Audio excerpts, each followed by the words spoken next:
dan akan memberitahukan kepada kamu akan datangnya Nabi setelahku ismuhu Ahmad, namanya Ahmad, betul? Oke. Nah, sekarang yang jadi masalah begini, bagaimana mungkin Muhammad disuruh mengingat bahwa Isa dulu pernah ngomong begitu, sementara Muhammad tidak ada di situ. Ini kan sama saja begini, Gus Wapi, ingat atau enggak? Ingatlah, waktu saya menikah dengan istri saya. Loh, apa yang saya ingat? Orang saya nggak ikut. Saya nggak ikut menyaksikan. Saya nggak ikut ada di situ. Makanya saya bilang begini, Gus Wapi, ayat ini bermasalah, problematik. Bagaimana mungkin Muhammad disuruh mengingat sesuatu yang dia nggak ada di situ?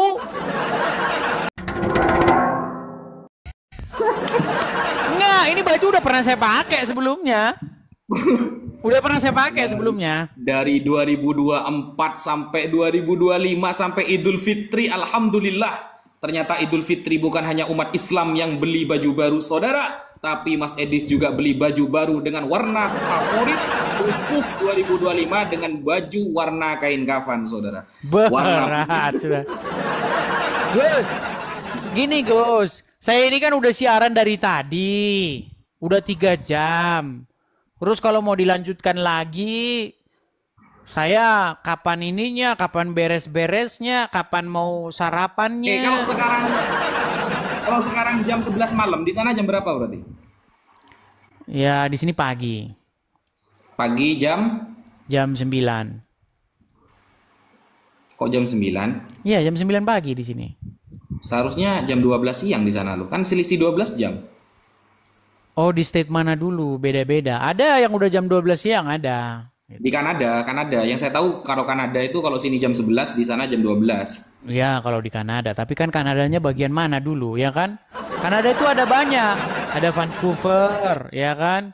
Ada yang mana dulu? Ontario banyak. Kanada itu banyak. Lebar Kanada itu. Ada berbagian 4 jam perbagian waktu. 4 atau berapa jam gitu pembagian waktu. Oke. Gimana kalau saya ada tema bagus ini buat diskusi. Apa itu? Tema begini. Ini sebenarnya tema agak sulit, entah Mas Edis menguasai apa tidak, saya tidak paham. Jadi tema ini nggak boleh menjawabnya pakai Bible dan nggak boleh pakai Quran, harus pakai data eksternal. Siapakah yang asli, Yesus atau Nabi Isa? Oh boleh. Siapakah sosok yang fiktif, Yesus atau Nabi Isa? Tapi tidak boleh jawab pakai Bible, tidak boleh jawab pakai Quran, pakai data eksternal. Gimana? Jadi harus dari luar Kristen, dari luar Kristen yang mengakui. Boleh saja. Kapan kira-kira dijadwalkan? 2 hari lagi, gimana? Boleh. Karena berhubung gini, Gus. Berhubung begini, ini kan saya sudah diskusi udah 3 jam. Jadi udah waktunya. Oh enggak, saya nggak mau diskusi sekarang, aman. Oke. 2 hari kesempatan lagi. ya. Sekarang hari apa? Kita janjian dulu. Sekarang hari Selasa, Rabu, Kamis ya. Boleh. Kamis malam Jumat jam 8 malam di sini. Boleh. Sebenarnya gini Gus, sebenarnya pengalaman saya diskusi lintas agama selama kurang lebih 12 tahun saya diskusi lintas agama. Sebenarnya ada hal yang paling vital yang perlu kita bahas itu Gus. Bagaimana sesungguhnya isi daripada Al-Quran itu sebenarnya merupakan pengulangan atau kalau bahasa, mohon maaf nih, bahasa agak sedikit kasarnya, itu plagiatisme terhadap kitab-kitab sebelumnya, kitab Taurat dan Injil. Oke. Dari tuduhan itu, dari ucapan Anda itu, sekarang kita ambil satu tema, Yesus dan Nabi Isa, siapakah tokoh fiktif?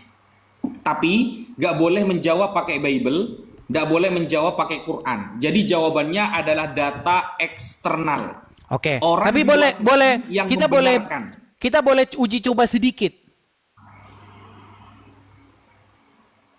Mau debat sekarang? Bukan uji coba sedikit. Besok kan kita lanjutkan. Biar ada episode selanjutnya gitu loh. Ya kan? Oke, gini Gus. Ayo. Oke, gini. Di dalam Al-Qur'an itu ada ayat-ayat yang berbunyi begini, Gus. Wa idz qala Isa ibnu Maryam. Ya kan? Misalnya di dalam Quran surat As-Saff ayat yang ke-6. Tapi gini, ini kan kamu bertanya ke saya.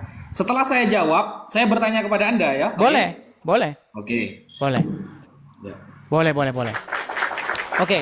Jadi di dalam Quran surat As-Saff ayat yang ke-6 di situ kan ada sebuah ayat.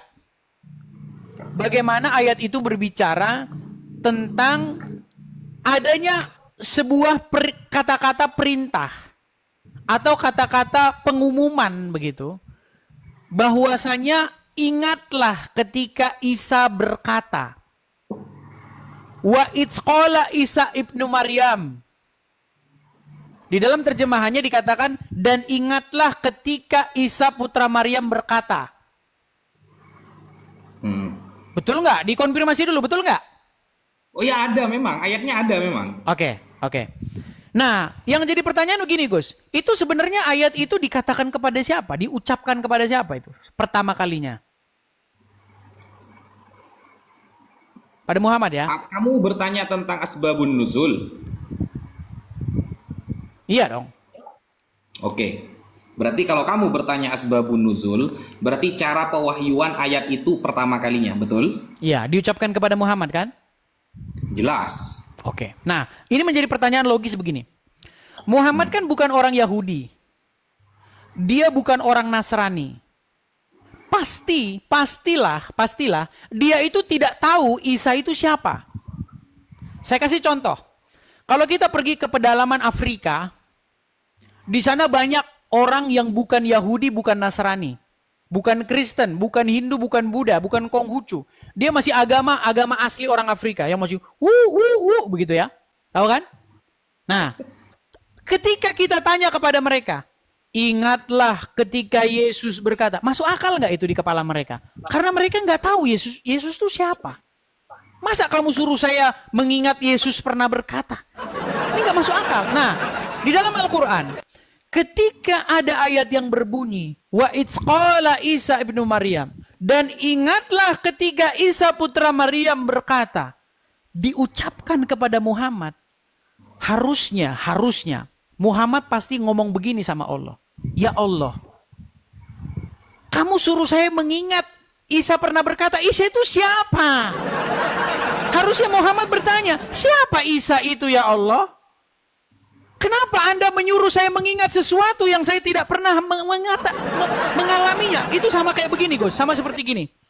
Coba bayangkan saya ngomong sama Gus Wafi begini. Gus Wafi, ingat nggak waktu Tukruk bilang sama Kucrang?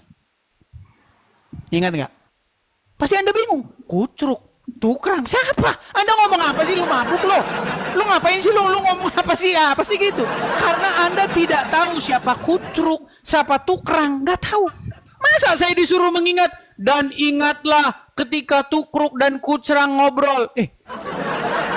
Kucruk siapa? Tukrang siapa? Ini orang mana? Cukruk ini siapa? Tukrang ini siapa? Nah, coba Gus jelaskan kepada saya secara logis.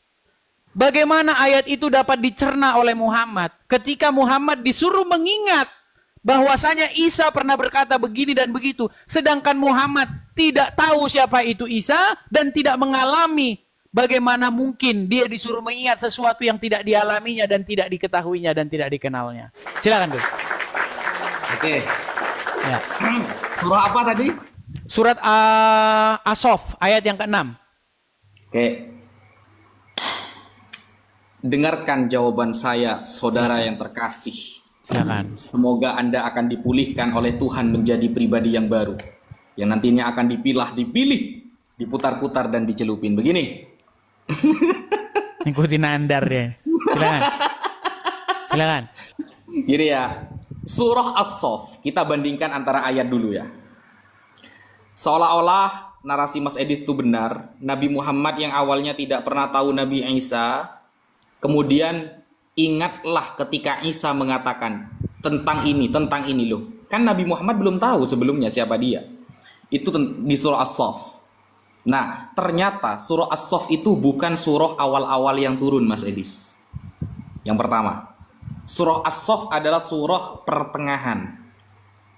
Dan awal-awal ketika Nabi Muhammad ada di Amul Hazan, di hari kesedihan, karena dalam tahun itu dua kekasihnya wafat, satu Sayyidina Abu Thalib radhiyallahu an, yang kedua Sayyidah Khadijah radhiyallahu anha.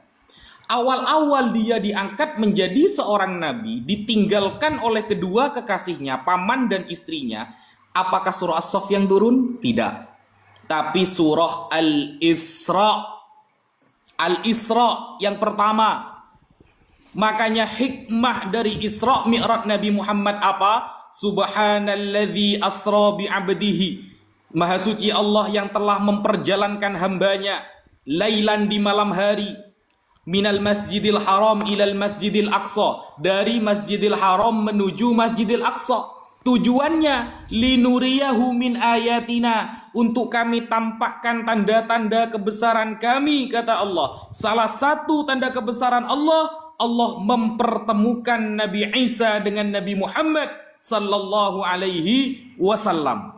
Salah satu tanda kebesaran Allah kepada Nabi Muhammad dalam Isra, ketika Nabi Muhammad lewat di tempat kelahiran Nabi Isa yang disebut dengan Bethlehem, atau dalam bahasa Arabnya Baitul Lahmin. Diriwayatkan hadisnya sahih bahwa apa kata malaikat Jibril kepada Nabi Muhammad? Ya Muhammad, atadri aina sallaita? Wahai Muhammad, kamu tahu nggak sekarang kamu sholat di mana? Nabi Muhammad mengatakan, tidak tahu. Lalu apa? Kata malaikat Jibril, hadzal makan haitsu wulida Isa. Ini adalah tempat di mana Isa dilahirkan. Diberikan tahu tentang Nabi Isa, Masjidil Aqsa, dipertemukan dengan Nabi Isa begini. Akhirnya setelah surah Isra turun, setelah pertemuan Rasulullah dengan para nabi di pertengahan, maka Allah tidak usah mengulangi lagi. Allah hanya mengatakan, ingatlah tentang Isa putra Maryam, karena Nabi Muhammad sudah tahu. Itulah hikmah dari Isra Mi'raj. Itu jawabannya, saudara. Dan itu logik. Sehingga ketika pertemuan kali pertama Nabi Muhammad dengan Nabi Isa di langit, ya di langit kedua, maka di sana perbincangan terjadi. Dan Nabi Isa saat itu tidak dalam keadaan mati. Inni rafi'uka wa mutahhiruka ilayya minal ladzina kafaru. Ya, itu ya jawaban saya. Oke. Jadi boleh saya tanggapi dikit? Iya, terus kapan saya nanya baliknya? Iya, masalahnya kan ceritanya Pak Ustadz, Pak Gus Wafi ya nggak ada di dalam Quran masalahnya. Al-Quran itu ada surah As-Saff, Al-Baqarah, ada surah Al-Isra. Kita tahu dulu yang mana dulu yang turun. Duluan mana surah Al-Isra dengan surah As-Saff yang kamu baca gitu loh. Begini Gus. Duluan surah Al-Isra, maka wajar Allah mengatakan ingatlah tentang Isa karena kemarin sudah ketemu beberapa kali gitu loh. Jadi kan disuruh, jadi Muhammad tadinya tahu bahwa Isa dulu pernah berkata begitu. Sehingga disuruh mengingat. Dia sudah dikenalkan dengan Nabi Isa, sudah bertemu. Lalu Allah ingatkan kepada Nabi Muhammad, ingat surah Hud ayat 120 dibuka. Okay. Surah Hud ayat 120. Jadi begini Gus, jadi begini. Pertama-tama, kalau kita mengikuti narasi Islam, memang ada Quran surat-surat Makkiyah, ada Quran surat-surat Madaniyah. Urutannya katanya surat yang pertama itu surat Al-Alaq dan lain sebagainya. Tapi gini Gus, sebenarnya itu mengalami banyak problem. Problemnya begini Gus. Problemnya begini. Waktu pertama ayat turun kepada Muhammad. Setelah ini saya terakhir nanggepi lalu saya nanya balik ya. Boleh. Tapi juga sebenarnya kita udah waktu istirahat nih, jadi panjang lebar kan. Iya, gini. Satu kali lah. Oke, boleh. Gini Gus.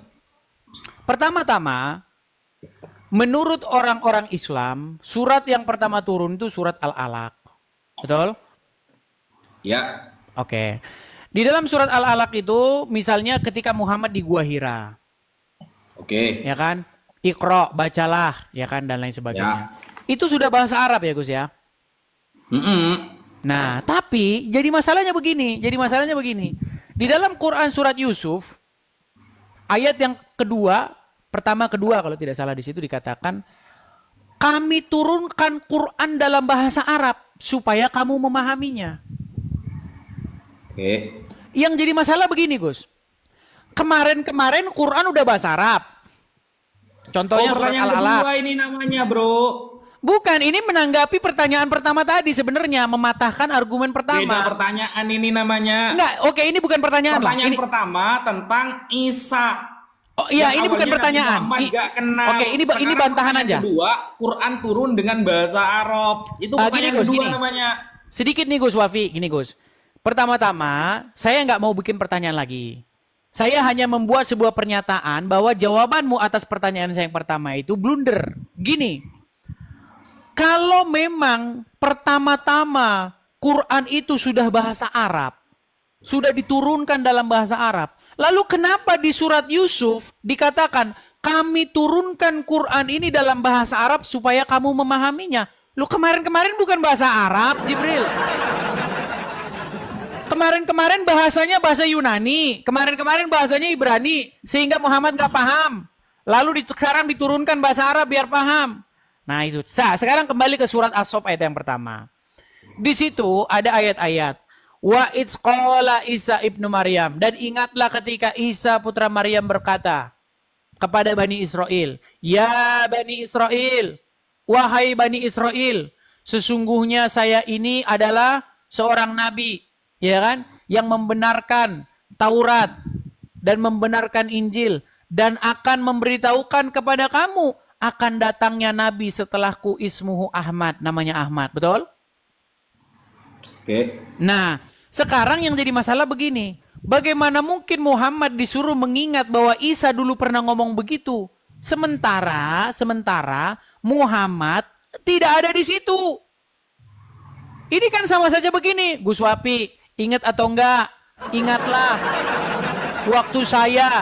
waktu saya menikah dengan istri saya. Loh, apa yang saya ingat? Orang saya nggak ikut.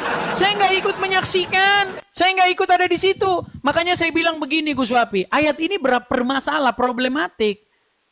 Bagaimana mungkin Muhammad disuruh mengingat sesuatu yang dia nggak ada di situ? Gitu loh, Gus. Nah, tadi Gus Wapi membuat jawaban, oh itu udah diceritakan. Diceritakan oleh Allah ketika Muhammad Isra Mi'raj. Dulu Muhammad, Isa pernah berkata kepada Bani Israel, bahwa nanti akan datang Nabi setelahku namanya Ahmad. Allah lupa namanya bukan Ahmad tapi Muhammad. Sama umat muslim dirubah, Ahmad jadi Muhammad.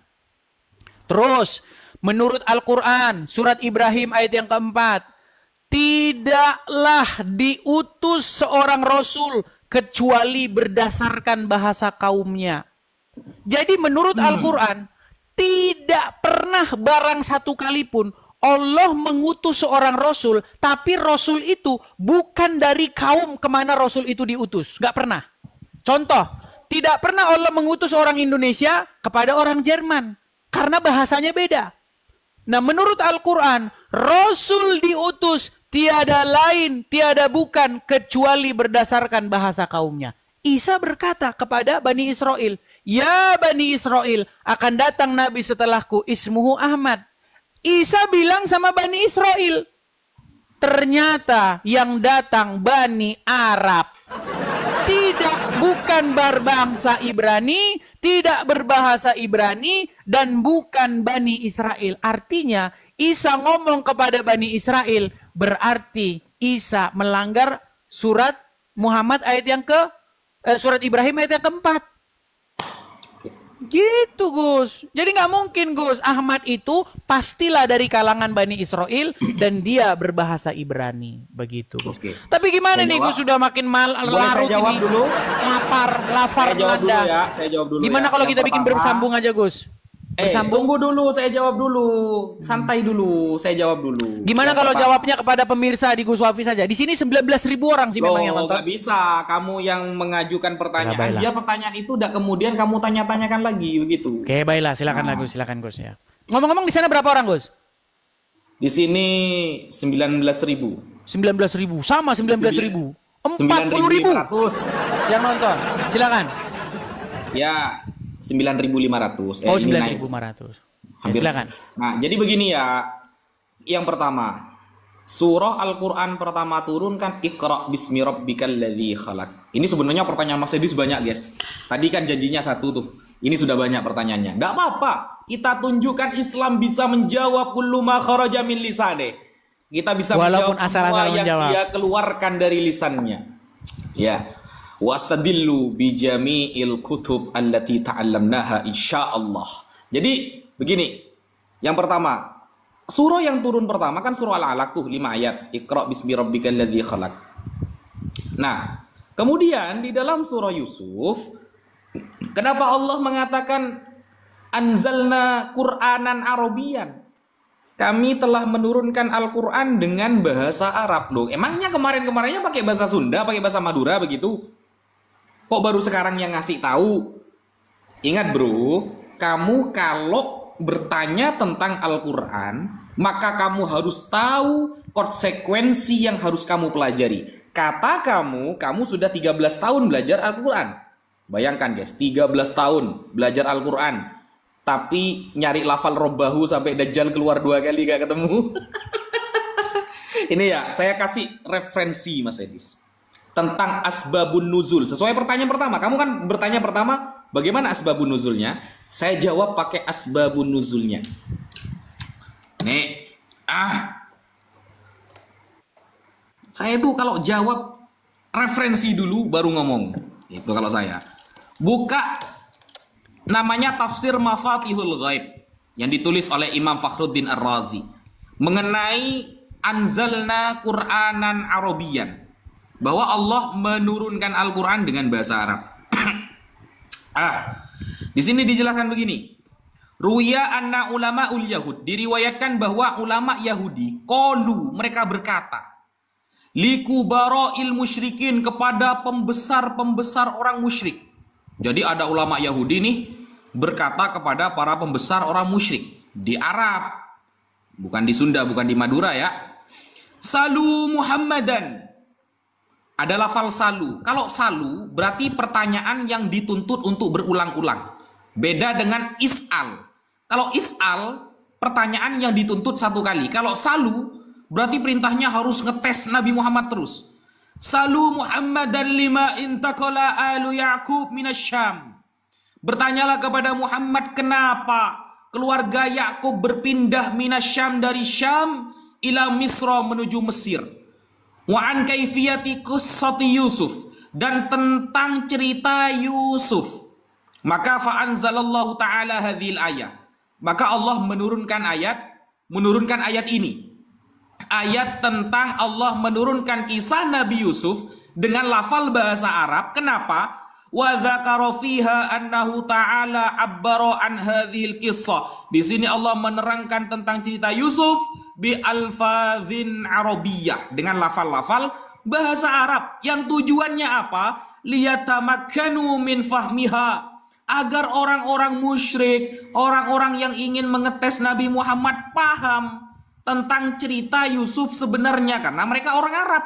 Wa yaqdiru ala tahsilil ma'rifah biha, dan mereka bisa menghasilkan pemahaman, pengetahuan ketika diceritakan kisah Yusuf. Makanya disebutkan dalam ayat anzalna Qur'anan Arabian, diturunkan pakai bahasa Arab. Karena orang-orang musyrik ini ingin mendengarkan cerita Nabi Yusuf, sedangkan mereka yang ingin mendengarkan orang Arab, sehingga Allah menceritakannya dengan bahasa Arab agar mereka paham. Begitu Mas Edis. Pertanyaan ketiga dari Mas Edis. Mas Edis tadi mengatakan begini, teman-teman. Apa tadi? Pertanyaan terakhir apa tadi? Lupa saya. Yang terakhir apa tadi? Gini, tidak ada nabi yang diutus kecuali berdasarkan bahasa kaumnya. Oke. Tidak ada nabi yang diutus melalui bahasa kaumnya. Selain daripada kepada satu kaum yang bahasanya seperti kaumnya. Oke, sedangkan Nabi Isa mengatakan akan datang seorang nabi mim ba'dihi ismuhu Ahmad. Nah, akan datang setelahku seorang nabi yang bernama Ahmad. Loh, katanya Dia bilang itu kepada Bani Israel kan? Katanya pakai bahasa kaumnya. Nah, nih saya menggunakan literasi penamaan dulu tentang Ahmad. Ahmad itu bahasa Arab, ya. Dan yang akan datang adalah nabi dari Arab. Maka jelas benarlah perkataan Nabi Isa bahwa nabi yang akan datang adalah orang Arab, karena Nabi Isa yang notabene-nya orang Ibrani, bahasanya Aramaik, mengabarkan ada nabi yang bernama Ahmad. Terus buat apa untuk Bani Israel? Tunggu dulu, santai bro. Nah, Nabi Isa alaihissalam menyampaikan bahwa akan datang seorang nabi setelah aku. Ini kabar bukan dari pendeta, tapi dari lisan mulia Nabi Isa. Dia dari Arab dan namanya pakai Arab menyebutkannya siapa? Ahmad. Bukan itu poinnya Gus Wafi. Sedikit, mohon maaf Gus Wafi. Poinnya bukan itu. Santai dulu. Tunggu dulu, santai. Nama Ahmad adalah proper name, nama pribadi yang akan datang setelah Nabi Isa. Yang namanya proper name, mau ada di negara manapun tetap terjadi proper name. Misal, saya kasih contoh. Ini kamu dapat kuliah gratis dari saya, Mas Edis. Ini kalau sudah proper name, misal Yeshua yang merupakan Ibrani dan Aram, kemudian kita ganti menjadi Yunani, Yesus. Kemudian kalau kita ganti dengan bahasa Latin, Yesus. Kemudian di dalam bahasa Inggris, Jesus. Tapi di dalam bahasa Indonesia, Yesus. Dalam bahasa Suryani, dalam bahasa Suryani, tulisan Suryaninya seperti ini ya. Yes, Gus Wafi, maksud saya bukan itu. Gus Wafi, kita jadi kemana? Tunggu dulu. Saya sudah sabar menunggu. Kalau kita tarik kepada, santai dulu, dengarkan dulu ya. Kalau kita tarik di dalam Suryani Timur, dari kata Yeshua yang awalnya Ibrani menjadi Isha. Kalau kita tarik kepada Suryani daerah barat, Gus, poinnya Yeshua, bukan itu Gus Wafi yang terhormat. Dalam bahasa Arab klasik akan menjadi Isa. Gus, poinnya bukan itu. Santai. Iya, paham. Kenapa dia kok Arab, kok bukan Bani Israel, kan begitu, santai. Nah, kemudian ketika kita tarik kepada bahasa Arab modern, maka menjadi Yesu. Di berbagai bahasa ternyata tidak jauh, sama seperti penisbatan Ahmad. Ahmad ini bahasa Arab. Kalau Ahmad dengan Ahmed masih nyambung, Gus. Kalau Ahmad dengan Muhammad nggak nyambung. Nah, orang yang mengatakan Ahmad dengan Muhammad tidak nyambung adalah orang yang nggak pernah belajar bahasa Arab. Kenapa? Kalau Ahmad mengikuti wazan af'alu, artinya orang yang terpuji. Ya, sedangkan Muhammad dari kata hammada. Hammada artinya terpuji juga. Kalau Muhammad orang yang dipuji, sama maka terpuji, sama. Kalau nggak pernah belajar bahasa Arab, maka beda. Muhammad diutus untuk Bani Israel nggak, Gus? Muncul Arab. Ini tunggu dulu. Kenapa kok yang muncul Arab? Kok bukan Bani Israel? Itu poinnya. Nah, deng. Deng. Nah, silakan. Ayo. Ya, begini ya. Hanya orang-orang yang tidak terpelajar yang akan mengatakan bahwa para nabi khusus dari Arab. Khusus dari Bani Israel. Bukan itu poinnya, Gus Wafi. Kan nanti menurut Al-Quran, nggak masalahnya iya. Kita udah panjang banget ini, kita udah denger sampai nanti sampai pegel, kita udah pegel dengernya. Tunggu dulu, suruh siapa nanyanya banyak, tapi di giliran ditanya balik gak mau, gitu loh. Bukan masalah itu, Gus. Kita pun tadi sebentar ini saya sudah ditunggu-tunggu, sudah mau makan ini orang yang nunggu-nunggu. Saya juga sudah sampai ini. Kalau Gus, Anda gini. tidak mau mendengarkan jawaban saya sekarang bertanya balik. Gimana? Gini aja, Gus, sedikit gini. Besok kita lanjut lagi. Intinya begini, Gus. Poin yang mau saya sampaikan adalah Isa berkata kepada Bani Israel, akan datang nanti setelahku nabi, namanya Ahmad. Berarti nabi itu kan akan datang kepada Bani Israel, betul? Menurut Al-Quran, tidak ada diutus seorang nabi pun kecuali berdasarkan bahasa kaumnya. Nah, artinya logikanya kalau pakai ayat itu, bilisani qaumi, ya, itu Al-Quran menjelaskan setiap nabi yang diutus kepada bangsanya akan menggunakan bahasa bangsanya. Nah, makanya Ahmad ini harusnya ketika dia datang kepada Bani Israel menggunakan bahasa Ibrani. Karena dalam bahasa itulah mereka bicara. Salah. Nah, faktanya Muhammad malah datang kepada Bani Quraisy.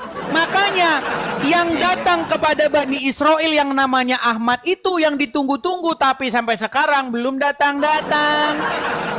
Yang datang malah Muhammad yang datang kepada Bani Quraisy berbahasa Arab.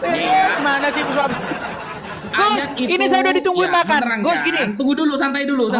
Perut saya sudah lapar, sudah tentang bahasa Nabi, ya. Bahasa Nabi kepada umatnya. Ingat, ya. Ini bahasa Nabi kepada umatnya. Bilisani qaumi. Kalau kamu pakai ayat ini sebagai terutusnya Nabi Muhammad, harus menggunakan bahasa Ibrani, seharusnya agak nyambung. Kenapa? Isa kan berkata kepada Bani Israel. Santai dulu. Kalau terutusnya Nabi di dalam Al-Quran, ayatnya yang pakai yang ini.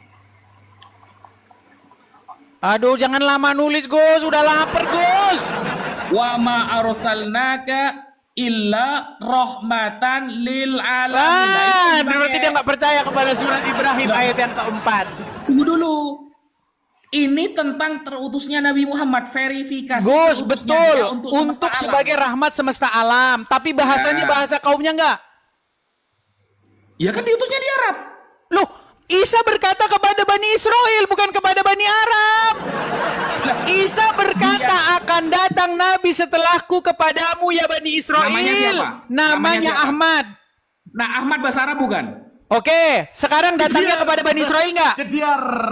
Nama enggak, sebentar, datangnya kepada Bani Israel enggak, Gus? Nama Arab. Gus Wafi yang terhormat. Gus, dengar Gus.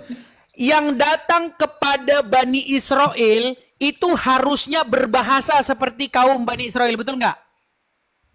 Oh, di mana ada meninggal dunia? Menurut surat Ibrahim ayat yang keempat. Tidaklah kami mengutus seorang rasul kecuali berdasarkan bahasa kaumnya. Betul nggak? Betul. Oke. Isa berkata kepada Bani Israel, akan datang nanti kepada Bani Israel seorang nabi setelahku namanya Ahmad. Betul? Oke. Datanglah kepada Bani Israel. Ahmad bahasa Arab bukan? Taruhlah bahasa Arab. Datang kepada Bani Israel nggak? Oke. Ahmad berbahasa apa? Dikabarkan oleh Nabi sebentar. Ahmad berbahasa apa, Gus? Arab. Akan datang Ahmad berbahasa apa? Gus, kita bukan berbicara mengenai namanya dalam bahasa apa, tapi dalam bahasa apa sang nabi itu berbicara, betul? Iya. Oke. Sang nabi. Oke. Sang nabi-nya, tapi Ahmadnya itu berbahasa apa? Ya pakai Arab, bro. Aduh, buntu kita udah buntu. Mungkin ada orang Ibrani. Oke, Gus. Gini, Gus. Mohon maaf nih, dengan segala hormat Gus Wafi, gini, Gus. Bahasa Indonesia. Oke, Gus Wafi gini. Saya sudah lapar banget, saya udah menunggu-nunggu. Saya nanya balik satu kali saya nanya balik. Masalahnya saya sudah lapar ini, nanti saya kena mah. Gini, Gus. Gini, kita tentukan jamnya besok 2 hari lagi, kita akan diskusi tema itu, kita lanjutkan ya. Saya ucapkan terima kasih. Tapi gini Gus, tadi satu omonganmu yang saya pegang. Orang Islam kalau ditanya pasti jawab. Ternyata yang penting jawab. Gus, Gus gini Gus, dalam diskusi ada referensi. Berbeda masalahnya Gus Wapi yang penting jawab, bukan masalah jawabannya benar atau enggak. Yang penting jawab. Referensinya ada, Bro, dan kita merujuk kepada orang Gus, kita sudahi dulu ya. Oke. Terima kasih Gus Wapi. Mohon maaf jikalau ada jarum yang patah jangan disimpan dalam hati. Kalau ada kata yang salah jangan disimpan dalam hati. Jika ada jarum yang patah jangan disimpan dalam peti. Kalau ada kata yang salah jangan disimpan dalam hati. Oke Gus. Sampai jumpa, selamat malam. Silakan dilanjutkan menjawab sendiri di channelmu. Saya istirahat dulu ya. Oke Gus. Shalom teman-teman. Analogi, jumpa lagi dengan analogi. Baru saja kita menyaksikan video diskusi dengan saudara-saudara kita dari Muslim. Dalam diskusi ini sangat menarik dan penuh perspektif yang beragam, namun penting untuk diingat bahwa setiap orang memiliki pandangan yang berbeda-beda dan latar belakang yang berbeda ataupun pengalaman dan keyakinannya masing-masing.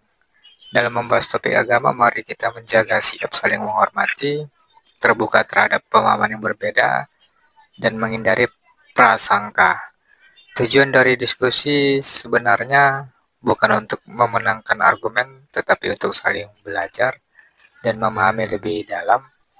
Semoga kita semua bisa saling mengedukasi dan mengkontribusi dengan cara yang bijaksana. Selain itu, dalam diskusi agama penting bagi kita untuk selalu memeriksa kembali sumber-sumber yang digunakan agar bisa lebih mendalami konteks yang sebenarnya. Agama bukan hanya soal keyakinan tetapi juga tentang nilai-nilai universal seperti kasih, keadilan, dan kedamaian. Dengan memahami prinsip-prinsip ini, kita bisa memperkaya diskusi dan saling menghargai pandangan satu sama lain. Meskipun kita mungkin tidak sepakat dalam beberapa hal, mari kita terus belajar untuk hidup dan harmoni meskipun dengan perbedaan yang ada. Disclaimer, ini hanyalah diskusi, bukan ajang untuk mencari pemenang atau juara. Ambil nilai positif dari diskusi ini, buang nilai negatifnya. Jadilah penonton yang baik dan bijak.